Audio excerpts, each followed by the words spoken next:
오늘의 일발장전 시작합니다. 일발장전의 두 기둥입니다. 최고의 주식 전문가 두 분 소개합니다. 김준호, 김영민, MBN 골드 매니저와 함께합니다. 안녕하십니까? 반갑습니다. 자, 날은 왔고요. 결과도 발표가 됐고 아마 여러분도 지금 실시간으로 보시고 있을 겁니다. 간단하게 요약하자면 깜짝 실적 나왔고요. 시장 예상치를 다 비트 이겨냈지만 주가는 제가 답정너라는 표현을 썼는데 시간외에서 지금 6%, 7%대 이제 왔다 갔다 하는 급락들 나와 있습니다. 자, 오늘 저희가 일발장전 진행을 하는데 저희는 종목을 가지만 종목 속에 그날 하루의 이벤트들, 이슈들, 내용들을 다 녹여서 여러분과 함께 공유하고 투자 전략까지 세워보는 시간이니까요.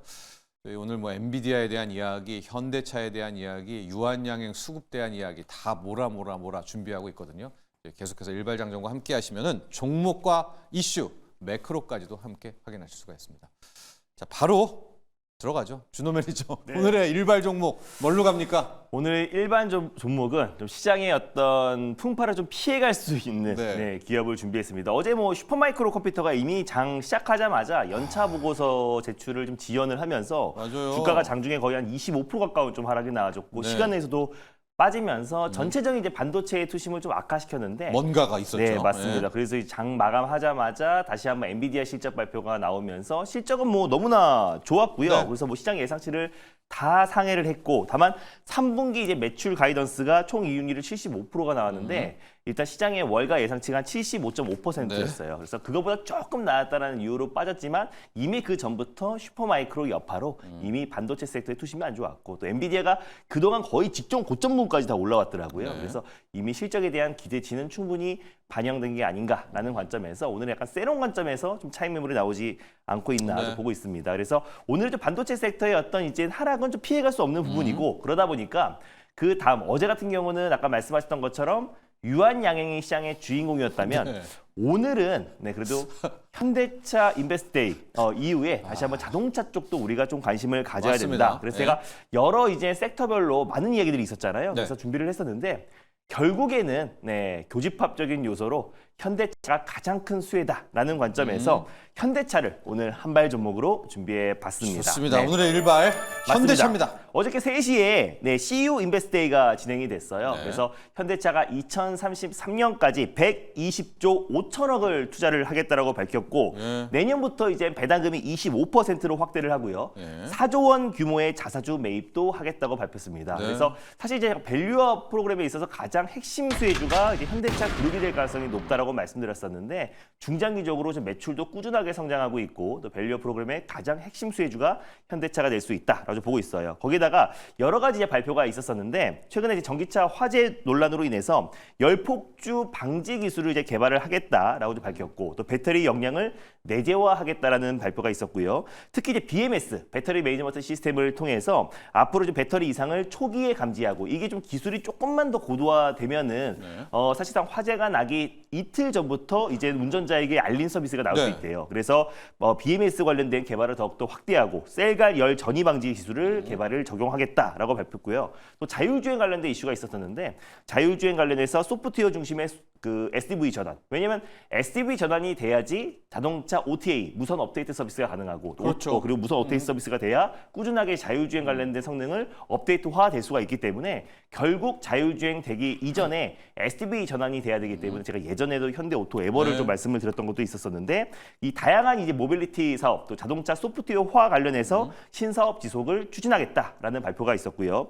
거기다가 2030년까지 제가 최근에 코리아 FT라든지 어제 세방전지도 말씀드렸는데 하이브리드 차종을 기존 7종에서 14종으로 확대 적용하겠다. 2030년까지. 그래서 하이브리드 쪽의 역량을 더욱더 강화해서 이 전기차 캐즘을 극복하겠다고 발표를 했고 또 그리고 차세대 하이브리드 시스템이 내년 1월부터 적용한다는 발표가 있었고요. 그리고 전기차 역량도 강화하겠다. 총 21개 모델로 확대 발표가 있었고 거기에다가 이제 현대차 같은 경우는 매출도 워낙에 좋은데 일단 연내에 인도 IPO에 대해서 강력한 또 자신감을 발표를 했습니다. 그래서 시장 상황을 고려해서 연내에 상장시키겠다. 그러니까 지난 6월 달에 인도 증권거래위원회에 상장 예비 그 서류를 제출을 했잖아요. 그래서 올해 하반기에 인도 IPO 관련된 모멘텀도 충분히 좀 살아있다라고 좀 보고 있고요. 그래서 현대차 같은 경우는 다양한 라인업이 있잖아요. 그래서 그러다 보니까 전기차 캐즘을 극복할 수 있는 다양한 내연기관 라인업과 그리고 또 거기에다가 하이브리드 관련된 매출 판매가 1월부터 7월까지도 폭발적으로 성장을 했는데 전기차 화재로 인해서 오히려 하반기에는 하이브리드 판매량이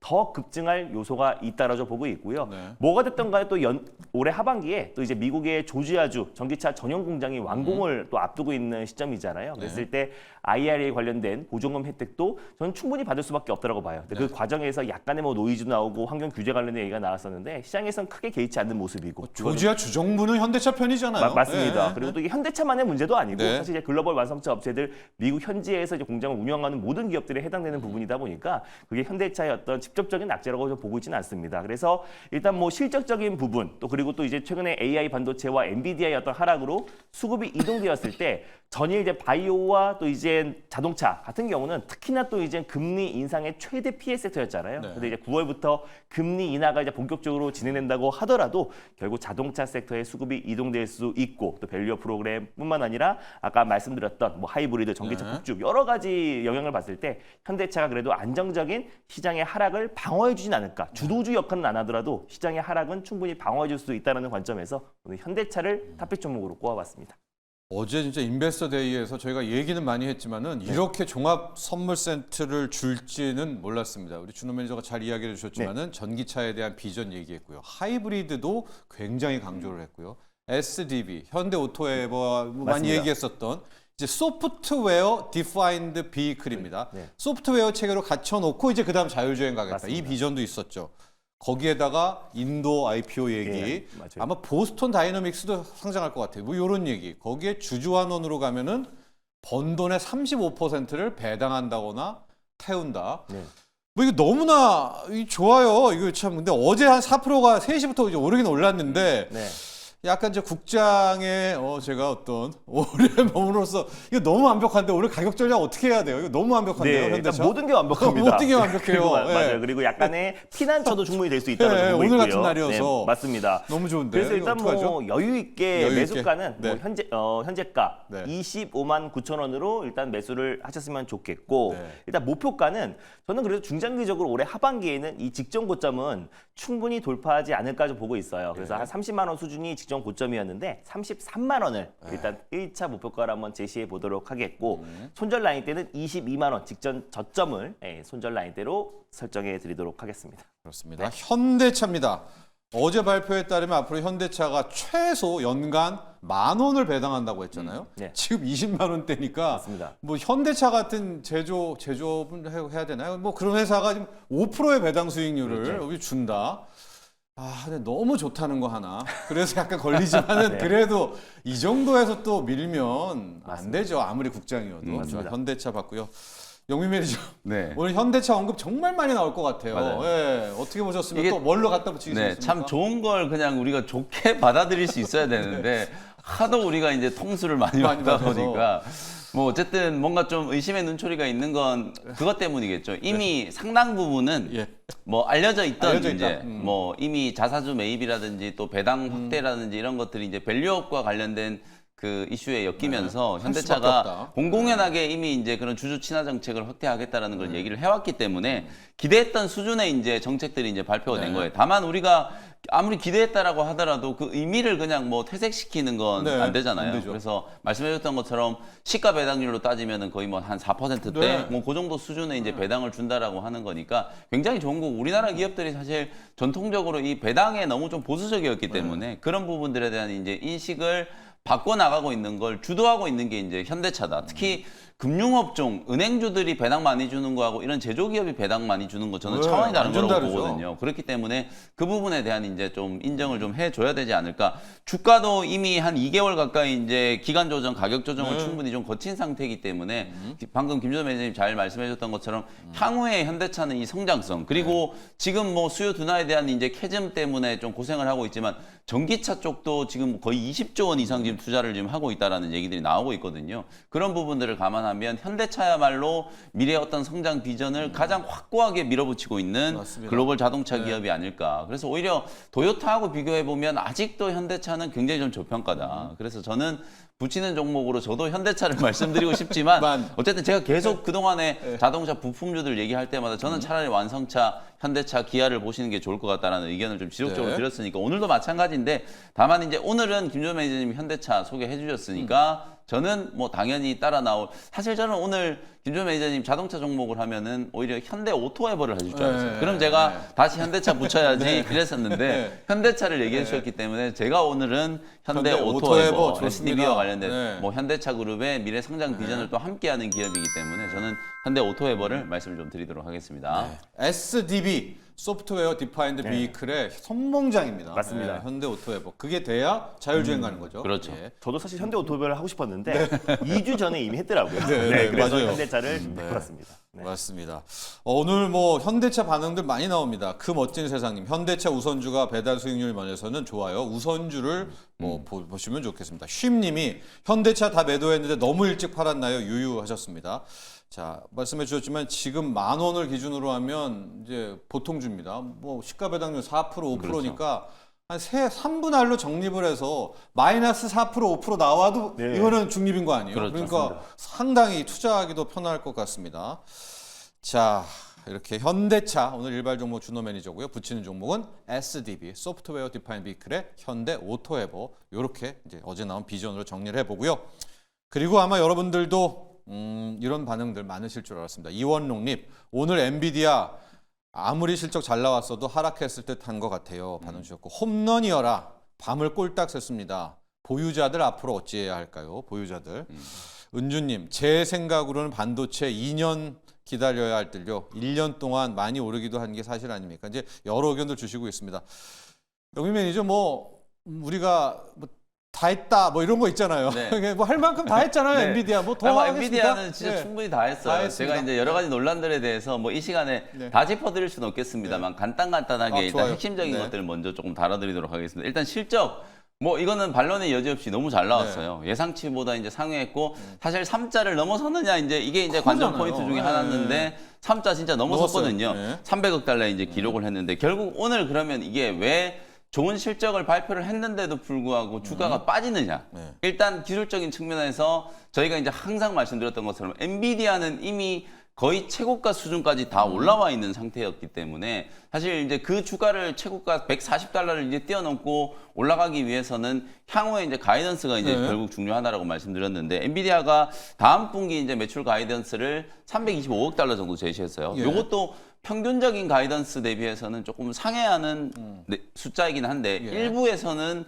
벌써 뭐 370달러, 379달러 뭐 이런 얘기들이 좀 있었기 때문에 네. 그 눈높이를 충족시키기에는 조금 어려웠다. 그리고 더 중요한 게 이게 엔비디아 주가 제가 볼 때는 일단 성장률을 보셔야 될 것 같아요. 네. 성장률은 사실 이제 엔비디아가 전년 동기 대비하면 매 분기 거의 뭐 200% 이상. 세 배. 예. 전년 동기 대비해서 이게 200% 이상 성장을 했는데 이번 분기에 이제 실적 발표를 하고 나서 이게 120%인가 그랬을 네, 맞습니다. 거예요. 125%. 예, 이게 100%대로 떨어지니까 이게 성장률이 급감한 것처럼 이제 보이는 건데 이 부분을 여러분들이 좀 주목을 해보셔야 되는 게 작년에 딱 2분기 때부터 엔비디아가 AI 가속기 매출이 폭증하기 시작해가지고 주가도 어마어마하게 네. 가파르게 상승하기 시작했거든요. 그러니까 우리가 어차피 전년 동기 대비라는 거는 성장률이잖아요. 이게 뭐 매 분기 200% 이상씩 전년 동기 대비해서 성장을 한다. 네. 이건 말이 안 되는 거죠. 네. 그러면 엔비디아의 시가총액이 사실 지금 현재도 엔비디아 이제 시총이 지금 보시면은 4,130조예요. 오늘 종가 기준으로 봤을 때. 만약에 매 분기 전년 동기 대비해서 200%, 네. 220%씩 성장을 한다라고 하면 이게 4,000조가 아니라 뭐 1경 정도 가 있어야 네. 돼요. 그 정도의 수준이기 때문에 이제 어느 정도 예고됐던 성장률의 피크아웃이 감지됐기 때문에 투자자분들 입장에서는 조금 이제 불안해 하시지 않았을까. 이제 폭발적인 성장을 하다가 이게 좀 이제 천상계에 있다가 네. 현상계로 이제 조금 떨어지다 보니까 아마 그 성장률에 대한 이제 약간의 이제 우려가 감지가 됐다. 그리고 이제 매출 총이익률도 이것도 사실 제가 뭐 말씀드리면서도 좀 실소가 나오는 게 매출 그렇죠. 총이익률이 75%거든요. 네.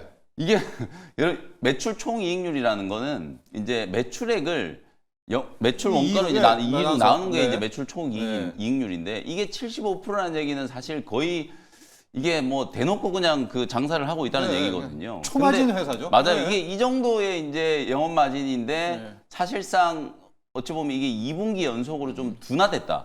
처음으로 이제 2분기 예. 연속으로 이제 둔화됐다. 네. 이 얘기가 나오면서 투자자들이 이제 조금 불안해한 걸로 네. 보이거든요. 그래서 시간의 주가가 지금 6% 넘게 이제 하락한 네. 건 제가 말씀드린 그 두 가지 이제 포인트 때문이었다고 보는데 다만 이제 이렇게 보시면 될 것 같아요. 일단은 작년 그러니까 이제 직전 분기 때 엔비디아가 이번 매출을 가이던스를 얼마를 이제 제시를 했는지를 여러분들이 보시면 좋을 것 같은데 지난번 실적 발표를 했을 때 이번 가이던스를 280억 정도로 제시를 네. 했어요. 280억 달러. 근데 그 가이던스를 20억 달러는 지금 네. 초과해서 300억 달러를 네. 달성한 거거든요. 요번에도 325억 달러를 회사에서 제시를 했는데 3분기 때 이제 어떻게 나올 것인지가 이제 관건이고 그리고 3분기 가이던스가 예상치 대비해서 조금 모자란 이유는 저는 블랙엘 출시 지연에 대한 우려 때문이었다고 보거든요. 블랙엘이 지금 4분기 때부터 본격적으로 이제 생산이 될 거라고 보기 때문에 그러면 4분기 때 컨센은 굉장히 큰 폭으로 지금 상향 조정이 돼야 되는 거거든요. 그러니까 과도기적인 측면에 있는 3분기 때 이제 매출 성장세가 우리가 기대했던 것보다 조금 이제 낮은 수치가 이제 제시가 좀 되면서 시간 내에서 이제 큰 폭의 좀 하락이 좀 나오는 거라고 보기 때문에 제 생각은 오늘 많은 분들이 아침에 이제 엔비디아 실적을 보고 다들 이제 걱정스럽다. 오늘 뭐 반도체 어떡하나 이렇게 얘기들 많이 하시는데 일단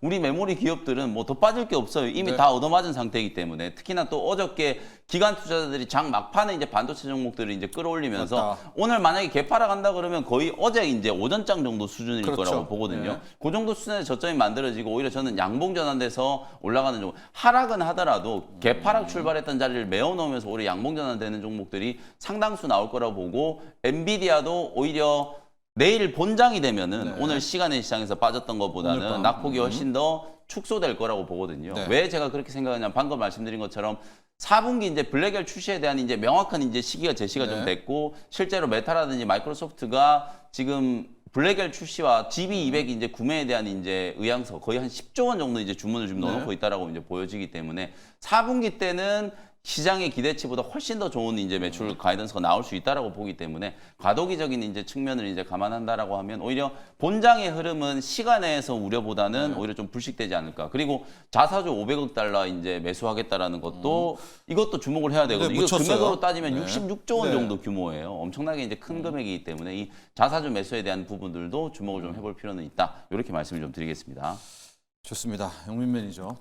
그동안 엔비디아는 분기마다 매출액이 3배입니다. 여러분 200%가 3배예요. 그렇죠. 3배 이상씩 늘었는데 이번은 2배, 120%. 2배밖에 못 늘었다. 이걸로 이렇게 빼는 건 좀 냉혹하지 않느냐. 게다가 매출 총이익률이 77%를 기대했는데 지금 한 75.6%? 그거 못했다고. 크게 이 미스가 난 정도로 것도 아니에요. 크게 네. 매출 총이익률도 엄청 나거든요. 여러분 70%대도. 그런데도 이렇게 7.3%씩 시간 내에서 뺀다는 것도 참 놀랍고 자사주 매입이란 재료도 다 묻혔다. 그래서 오늘 영민 매니저 시장이 한번 각성한다면 오늘 밤에 이제 우리 국내도 아랫골이 좀 이야기를 이제 가능성을 한번 이야기를 해봤는데 준호 매니저. 네. 그래도 약간 제가 그 영상을 보면서 그래도 제가 아쉬웠던 점 하나를 꼽자면 젠슨 왕이 블랙을 얘기하면서 맞습니다. 좀 더 자신감 있게 좀 못하나? 예, 제가 연기됐다 4분기에. 근데 블랙을 더 한다. 이거 좀, 그거 좀 아쉬웠어요. 맞습니다. 4분기에 예. 이제 강력하게 뭔가 본격적으로 해줬으면 출시를 좋았을 해가지고. 텐데. 맞습니다. 그래서 네. 뭔가 이제 지난번 그 1분기 컨퍼런스 네. 콜에서는 그때 뭐 액분 얘기도 했고 정말 못 줬는데. 강력하게 어떤 로드맵을 네. 제시를 했는데 이번에 좀 그런 결정적인 한 방이 좀 부족했던 네. 부분이 좀 있었던 것 같아요. 표정도. 근데 앞으로 이제 엔비디아가 또 이제 그 많은 투자자분들이 이런 걸 걱정할 것 같아요. 이게 우리가 1분기 때도 그랬고 2분기도 계속 이제 AI 거품론이 있으면서 이게 뭔가 실적 발표할 때마다 계속해서 우려감이 커지고 있는 모습이잖아요. 그래서 또 이제 앞으로 3분기 실적 발표를 앞둔 시점에서 또 이번 같은 일이 벌어지지 않을까라는 이런 우려가 굉장히 크실 텐데 네. 근데 오히려 지금 우리 국내 이제 메모리 반도체 기업들을 보니까 웬만한 기업들이 고점 대비해서 거의 뭐 많게는 70%, 적게는 한 40%? 반토막, 뭐 40%, 네. 50% 가까운 이미 반토막 가까운 조정 흐름이 나와줬고 그나마 지금 엔비디아 주가 상승에 따라갔던 기업들은 한 3-4종목? 예, 예를 들어서 뭐 한미반도체나 뭐 PSK 홀딩스 같은 종목들도 이미 고점 대비 한 40%, 50% 가까운 하락이 이미 나와주는 상태고요. 뭐 테크윙이라든지 뭐 YC 같은 일부 종목들만 사실 엔비디아 어떤 상승에 조금 따라갔던 거지. 그 외에 웬만한 이제 메모리 반도체 기업들은 고점 대비 이미 60% 70% 가까운 하락에 나와줬고 어제 장 막판에 5장에 뭐 관련된 종목들 한미반도체와 뭐 이스페타시스, 피스코홀딩스가 뭐 5에서 10% 가까운 반발 매수가 강하게 유입됐음에도 불구하고 그 외에 메모리 반도체 기업들은 굉장히 조용했던 모습이었어요. 그래서 그런 점으로 이미 우리 국내 반도체 기업들은 충분히 매를 맞은 만큼 맞았고 선 반영이 됐던 만큼 충분히 반영이 됐다라고 보고 있습니다. 그래서 오히려 엔비디아 오늘 실적 발표가 저는 큰 흐름으로 봤을 땐 불확실성 해소가 됐다라는 관점에서 오히려 메모리 반도체 쪽에 저가 매수와 반발 매수와 낙폭 과대에 따른 저가 매수가 오히려 오늘을 기점으로 서서히 유입되지 않을까. 그래서 오늘은 어차피 지난번에 유한 양행이 또 사실 한번 FDA 승인이 되고 나서 한번 큰 차례 한번 하락이 나왔던 것처럼 일시적인 하락은 좀 피해갈 수 없는데 어쩌면 오늘의 하락이 저가 매수의 절호의 기회가 되지 않을까. 특히 AI 반도체 같은 경우는 앞으로 좀 부침이 뭐 심할 수밖에 없고 또 슈퍼 마이크로 컴퓨터의 어떤 큰 어떤 하락으로 인해서 전반적인 AI 반도체는 오늘 쉴 수밖에 없지만 메모리 반도체도 또 예외가 될 수 있다고 좀 봐요. 그래서 메모리 반도체 충분히 먼저 선반영이 됐기 때문에 오히려 오늘 반도체 전반적인 하락으로 인해서 조정이 나와주면은 그게 조금 싸게 살 수 있는 좀 저렴하게 살 수 있는 저로의 좀 찬스가 되지 않을까라는 관점에서 우리가 메모리 반도체 쪽도 좀 관심을 가져. 최근에 ISC 같은 기업도 실적이 2분기부터 잘 나오기 시작해서 너무 지금 지난 저평가가 돼 있고 SKC에 이제 편입이 되면서 너무 과도한 하락에 나와줬다라는 관점에서 반발 매수도 강하게 유입됐잖아요. 그래서 그런 점을 봤을 때 뭐 ISC라든지 실적 성장이 꾸준하게 나와주고 있는 기업들을 오늘 저가 매수도 충분히 가능하지 않을까 좀 보고 있습니다. 네. 자, 준호 매니저도 일단 좀 블랙엘에 대한 확신 아쉬웠다. 이거 약간 좀 더 테크닉적으로 저는 모르겠어요. 제가 젠슨왕이었다면 요번에 좀 했을 텐데 서비스. 네, 팬 서비스를 오늘은 좀 약간 자신감도 잃어버리고 뭐 제 느낌입니다. 그랬지만 준호 매니저도 역시 불확실성 해소로 봐야 되고 이제 AI 반도체 중에서도 약간 온 디바이스 AI 쪽 그렇죠. 뭐 텔스 소켓 쪽도 이렇게 좀 약간 분리돼서 보면 아래 꼬리도 달릴 수 있고 오히려 시세를 낼 수도 있는 부분도 있으니까 쪽에서 좀 가보도록 하자. 이렇게 저희 엔비디아를 정리하고요. 아마 오늘 하루 종일 여러분도 엔비디아 얘기를 들으실 겁니다. 저희가 개장 쪽에서도 전문가들과 함께 엔비디아, 그다음에 우리 국내 AI 반도체 소부장은 어떻게 봐야 될지 계속해서 이야기해 드리고요. 바이오로 넘어갈 텐데 때마침 우리 영민 매니저의 오스코텍과 차 바이오텍이 있어서 이제 리뷰도 하면서 바이오 얘기를 할게요. 심광근님 오늘도 바이오에 수급 많이 몰리지 않을까요? 이런 얘기 또 해주셨고요. YS킴님도 유한양의 뭐 이제 다른 얘기지만 얘기를 했고 지금 보면은 역시 개인들 사이에서도 믿을 거는 바이오다. 패시브 ETF 자금 또 들어온다. 뭐 이러면 좀 올라탈까? 뭐 사실 일주일 전만 하더라도 거의 패배주의가 수요일 날 세론 돼가지고 목요일 날 이거 무슨 일이냐 이랬었는데 이래도 못 간다면 딱 일주일 만에 엄청난 또 상황의 반전이 만들어졌잖아요. 그래서 저는 뭐 반도체도 마찬가지일 거라고 봐요. 워낙 이게 기대치가 이제 높았기 때문에 그 기대치를 이제 충족을 시키는 것 자체가 이제 굉장히 좀 어려워요. 그래서 일시적으로 매도가 좀 나오고 난 이후에 오히려 유한양행을 필두로 지금 제약바이오 기업들, 전통적인 제약주들부터 최근에 항암제를 개발하는 기업들, 플랫폼 기업들까지도 이제 계속 다 관심을 좀 받게 되는 거고 9월 달에 이제 세계 폐암학회 그리고 유럽 종양학회 모멘텀까지 있죠. 거기다가 지금 금리나 CME 패드워치에서는 9월달 금리 인하 가능성을 지금 100%로 보고 있어요. 25bp냐 뭐 50bp냐 그게 이제 확률적으로 나뉘는 것뿐이지 금리는 이제 인하되는 게 거의 기정사실화되어 있다. 여러 조건들이 이제 제약바이오 종목들한테 좀 친화적인 분위기가 형성되고 있고 거기다가 이제 유한양행이 이제 모멘텀이 있는 거죠. 어저께 아까 브리핑 때 말씀하셨던 것처럼 우리가 주목해야 되는 건 이게 20%가 올라갔다는 게 아니라 거래대금이 무려 2조 4천억 원 말도 안 돼요. 말도 안 되는 거래대금이 나왔다는 거예요. 그 정도로 지금 시장에 이제 수급을 좀 빨아들이는 블랙홀 역할을 하고 있다. 오히려 유한양행이 상승폭을 키우면 키울수록 지수는 더 하락을 해버렸잖아요. 그게 왜 그러냐면 다른 걸 팔아서 그냥 에라 모르겠다 이러면서 그냥 유한양행 사자 이 정도로 이제 지금 제약바이오 종목들에 대한 이제 투심이 강화되고 있다는 거거든요. 그래서 유한양행과 오스코텍의 향후 성장성에 대한 건 제가 뭐 지속적으로 말씀드렸기 때문에 내용에 대한 부분보다는 이제 기술적인 부분들. 우리나라 국내 증권사들이 이제 유한양행 목표가 최고치가 13만 4천 원이었는데 그것까지 뭐 다 갈아치웠기 때문에 이제 기관 투자자들이 어떻게 할지 저는 되게 궁금해요. 제가 볼 때는 단기적으로는 한 15만 원 정도가 단기 고점이 좀 될 거라고 보거든요. 알테오젠과의 시총을 비교하지 않을 수가 없기 때문에 그쵸. 알테오젠 시총이 지금 17조인데 네. 유한양행이 지금 11조까지 올라왔단 말이에요. 그럼 향후에 키투르다 SC에 떨어지는 이제 로열티와 네. 유한양행의 랭라자에서 이제 떨어지는 로열티를 비교해 봤을 때 15만 원 정도까지 가면 거의 이제 비슷한 수준이 된다. 저는 이제 그렇게 보거든요. 아. 그런 측면에서 봤을 때 재밌네요. 예. 향후에 현금 흐름의 이제 가능성을 이제 따져봤을 때 한 15만 원 정도를 단기 상단으로 이제 보고 대응 전략을 좀 세우시면 되겠다. 그러면 뭐 유한양행은 어떤 액션으로 여러분들이 대응하시면 될 것 같고 문제는 이제 오스코텍이에요. 유한양행은 뭐 지금 너무 좋은데 모두가 다 행복한데 오히려 네. 오스코텍이 굉장히 이제 못 가고 있다라는 예. 생각이 좀 들거든요. 결국 오스코텍도 6대 4로 이제 유한양행의 이제 로열티 마일스톤을 이제 봤거든요. 같이 수령을 예. 할 거기 때문에 1조 5천억 정도밖에 안 되는 수준이어서 오히려 유한양행의 시총이 지금 11조까지 이제 불어나다 보니까 사실상 오스코텍도 랭라자의 이제 가치만 따져봤을 때 거의 한 2조 원 정도의 2조 이제 가치를 인정을 받는 상황이기 때문에 오히려 오스코텍은 여기 이 자리에서 최소 30% 이상은 더 상승할 수 있는 여력이 좀 있다라고 보여지기 때문에 지금 뭐 제가 8월 5일 날 이제 주가 급락한 자리에서 이제 매수 맥점을 이제 잡아드렸기 때문에 오히려 지금 정도 수준에서도 충분히 이제 더 올라갈 수 있는 여력이 좀 있지 않을까. 오히려 상승 여력으로 따져봤을 때는 지금 구간에서는 오히려 또 오스코텍이 조금 더 부각될 수 있는 가능성이 좀 있다. 이렇게 보시면 되겠습니다. 네.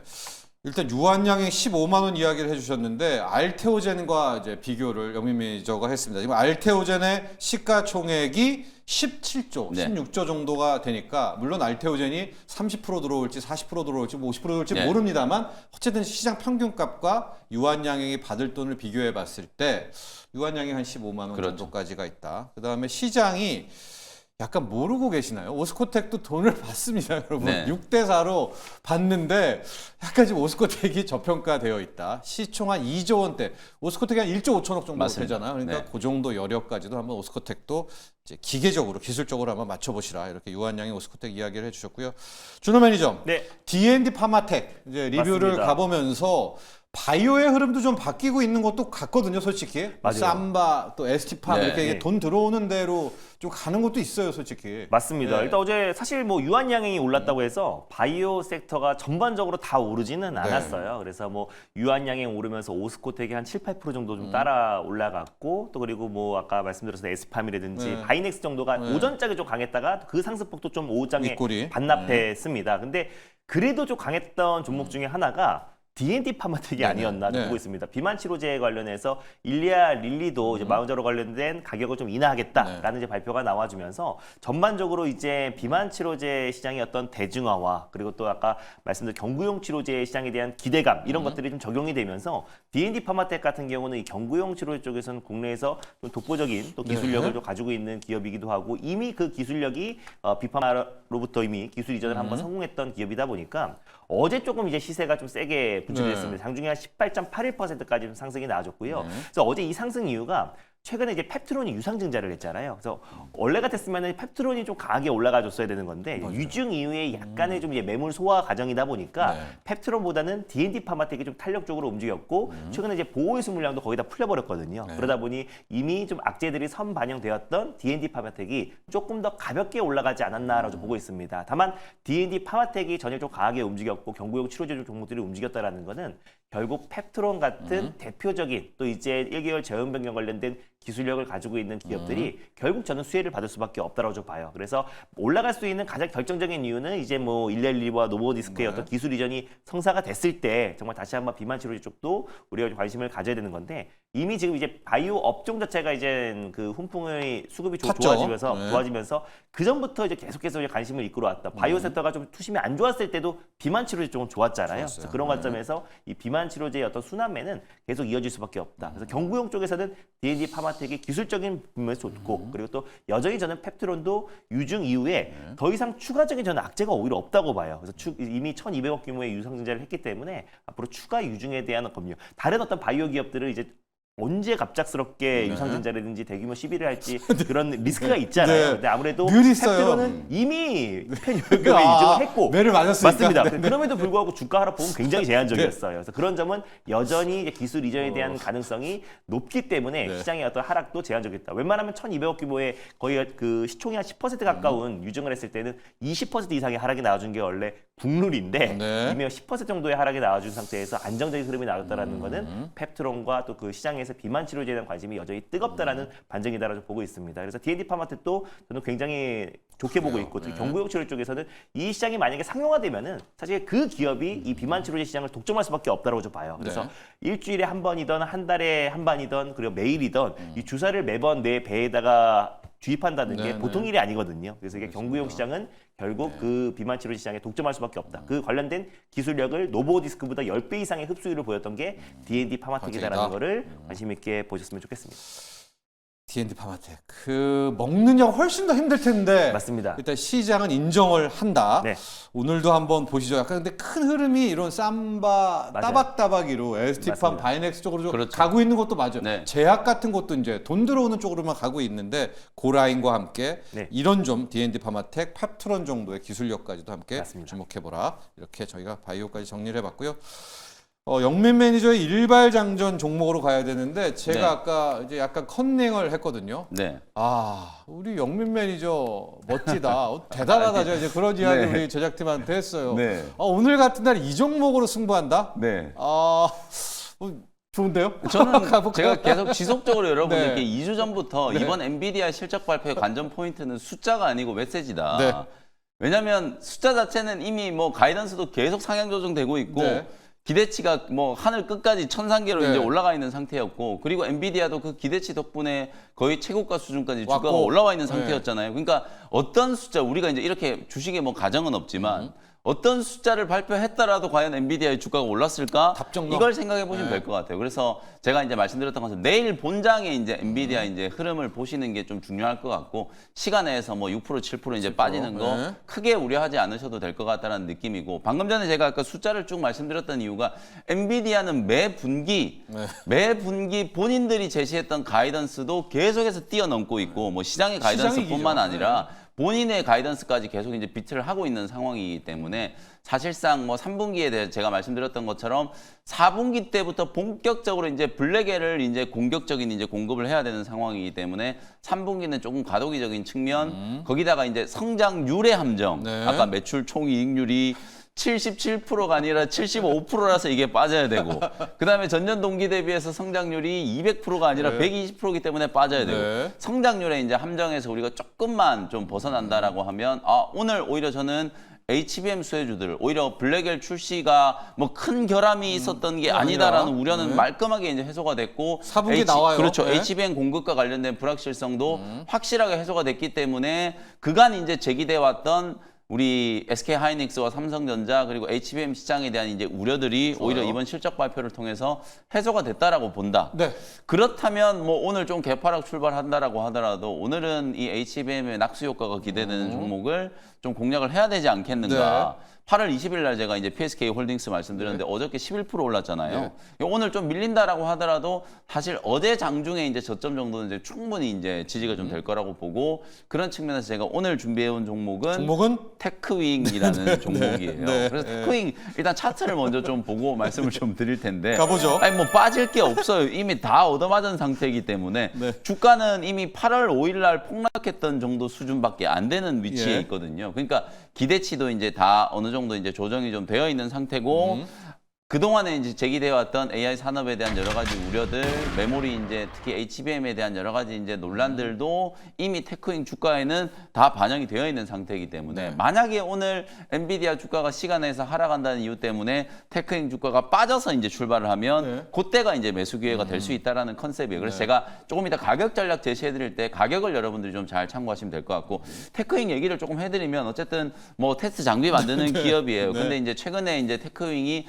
주목을 받았던 건 HBM 이제 전용 테스트 장비, 소위 말해서 이제 큐브 프로버라고 하는 신규 장비가 이제 매출에 대한 이제 기대감이 이제 살아나고 있기 때문이라고 보시면 될 것 같고, 그동안에는 뭐 여러분들 이제 테스트 장비 개발하면 어드밴스 테스트 뭐 가장 많이 들어보셨을 거예요. 일본의 이제 어드밴스 테스트 쪽에 이제 장비를 주로, 지금도 마찬가지예요. 어드밴스 테스트 쪽 장비를 주로 쓰고 있는데, 현재 이제 공정대로 했을 때는 패키징이 끝나고 나서 예를 들어서 반도체 이제 결함이 생겼을 때 AI 가속기 여러분들도 아시다시피 GPU에다가 HBM도 막 4개씩 들어가고 굉장히 이제 고가의 칩들인데 패키징 이후에 만약에 결합이 발견이 돼버리면은 그렇죠. 이걸 이제 다시 재활용을 못 하는 거예요. 그래서 공정 일부를 이제 수정해야 되겠다라는 컨셉으로 이제 테크윙이 장비를 좀 개발을 한 게 어드밴스 테스트의 이제 테스트 장비하고, 그다음 얘네들이 개발한 이제 그 큐브 프로브라고 하는 이 장비, 요게 이제 어찌 보면은 프로브 카드를 이제 활용해서 전수조사를 통해 가지고 나중에 이제 검사를 했을 때 오류가 생기면 GPU를 다시 이제 살릴 수 있는 거예요. 그런 측면에서 이제 효율성이 이제 달성되는 장비이기 때문에, 특히나 이제 2.5D 패키지 이상에서부터 각광을 받기 시작하는 이제 패키지 장비가 될 거고, 올해 4분기 때부터 이제 본격적으로 매출이 이제 인식이 좀 될 거거든요. 월간 기준으로 한 30대 정도의 이제 공급 가능한 생산 능력이 이제 확보가 좀 됐고, 퀄 통과가 이제 다 끝났고 6월 달에 이제 클린룸도 이제 완공이 좀 됐다라고 얘기가 나오고 있기 때문에 정상적인 스케줄, 제가 그래서 블랙엘 출시 시기가 좀 지연되는 게 아닌가, 이거 만약에 또 GB200까지 내년으로 넘어가면 더 큰 불확실성이 될 수 있는데, 4분기 때부터 이미 젠슨항 CEO 입으로 이제 얘기한 게 샘플은 이미 공급이 되고 있고 4분기 때부터 이제 확실하게 공급이 될 거다라는 거 이제 확인이 좀 됐기 때문에 불확실성이 어느 정도 해소가 좀 됐다. 뭐 그런 측면에서 봤을 때는 4분기부터 이제 본격적으로 매출이 이제 큰 폭으로 성장할 거거든요. 테크윙은 4분기 때 매출액이 거의 1,300억 원, 영업이익만 봤을 때는 분기에 한 400억 정도 지금 영업이익을 기대를 하고 있는 상황이기 때문에, 그런 측면에서 봤을 때 지금 현재 수준으로만 보면 테크윙 주가가 당연히 다들 고평가라고 하거든요. 왜냐하면 1분기, 2분기 때 실적을 보면 뭐 영업이익 90억, 70억 뭐 이 정도밖에 안 나오는 회사가 시총이 1조 6천억, 고평가다. 당연히 맞는 얘기인데, 앞으로 이제 이 큐브 프로브라고 하는 새로운 장비가 HBM 투자에 대한 낙수 효과를 이제 받으면서 분기 매출이 이제 1,000억 원을 상회하고 분기의 영업이익이 막 300억, 400억씩 나오는 이제 그런 구조가 되면 지금 현재 가격을 충분히 이제 인정할 수 있다라는 거거든요. 주가도 단기적으로 고점 대비 40%나 빠져 있는 상태이기 때문에 충분히 오늘 개파락 출발하면 저점 공략을 한번 해볼 수 있겠다. 이렇게 이제 보시고요. 가격이 중요해요. 어제 종가가 어제 말씀드렸던 것처럼 하이닉스도 오후 1시 이후에 그냥 V자로 상승을 했고 PSK 홀딩스, 테크윙 이런 기업들이 우리 기관 투자자들의 바스켓 매수가 이제 들어오면서 어제장 오후에 급격하게 이제 가격 상승이 좀 들어왔기 때문에, 그래서 제가 어제 오전장 정도 수준의 가격은 지지가 될 거다라고 말씀을 좀 드리는 거거든요. 그래서 테크윙도 어제 오전장 정도 이제 수준의 가격을 제가 매수 가격으로 좀 잡아드릴 거기 때문에 41,500원. 만약에 오늘 종목들이 한 3, 4%, 4, 5% 개파락 출발하면 그때 분할 매수 관점으로 제가 제시해드렸던 41,500원 정도 이제 가격을 매수 타점으로 한번 잡아보시고, 목표가를 제가 뭐 7만 원 제시하는 게 아니에요. 5만 원 정도 목표가를 제시해드릴 거니까 매수가 대비해서 한 20% 정도를 단기 목표가로 잡고 대응을 한다. 손절가는 8월 5일 날 이제 급락했던 저점 36,000원 정도를 손절 가격으로 이제 잡고 대응 전략을 한번 세워보시면 되겠습니다. 갭이 앞자리가 3으로 떠버리면 손이 안 나갈 것 같은데. 그렇죠. 이게 뭐 제가 봤을 때는 만약에 4만 원 깨져가지고 39,000원대로 이제 빠지면 그때 이제 다 사는 것보다는 못 살 것 같은데. 분할 매수 해가지고 입질 매수, 예를 들어서 내가 한 500만 원 정도 매수할 거다라고 하면 일단은 뭐 한 100만 원, 150만 원 정도 사보는 거예요. 이 왜 이제 그런 말씀하시는지 제가 충분히 공감이 되는 게, 너무 오히려 개파락 폭이 커져버리면 이게 투매성 물량들이 출해되고 낙폭이 더 커져버릴 수도 있는 이제 우려가 있기 때문에, 만약에 개파락하는 이제 폭이 거의 7%, 8% 이렇게 갭이 떨어져 버리면 한 번에 다 매수하는 것보다는 장중에 오전장에 이제 1차 매수, 2차 매수, 3차 매수 이렇게 조금 분할해가지고 매수를 좀 한다라고 하면, 오히려 저는 뭐 결과론적으로 뭐 추후에 이제 3분기, 4분기 때 실적에 대한 기대감이 이제 살아나면 뭐 4만 원 밑에서 살 수 있는 기회가 온다면 오히려 더 좋은 매수 기회다. 이렇게 이제 생각이 좀 드니까요. 참고하시면 되겠습니다. 자, 오늘 영민 매니저 역공법입니다. 테크윙 HBM 이제 테스트 장비 업체인데, 뭐 말씀해 주셨지만 이게 뭐 호퍼든 블랙웰이든 다 만들어 놓고 포장하기, 패키징하기 전에 불량 나오면 안 되잖아요. 그러니까 그 전에 HBM을 테스트할 수 있는 어드밴스 테스트와 매칭도 돼가지고 하는 장비 뭐였죠? 큐브 프로버의 또 성장성도 있기 때문에 HBM 테스트 장비 테크윙 오늘 자 남자의 주식이었습니다. 오늘 한번 보도록 하시고요. 자 일단은 일발장전 여기까지 해야 될 것 같아요. 오늘 현대차 이야기도 했고요. 저희가 엔비디아 관련해서도 테크잉 이야기도 했고 유한양행 바이오까지도 이야기를 했습니다. 여러분 오늘 참조하셔서 성공 투자하시면 될 것 같습니다.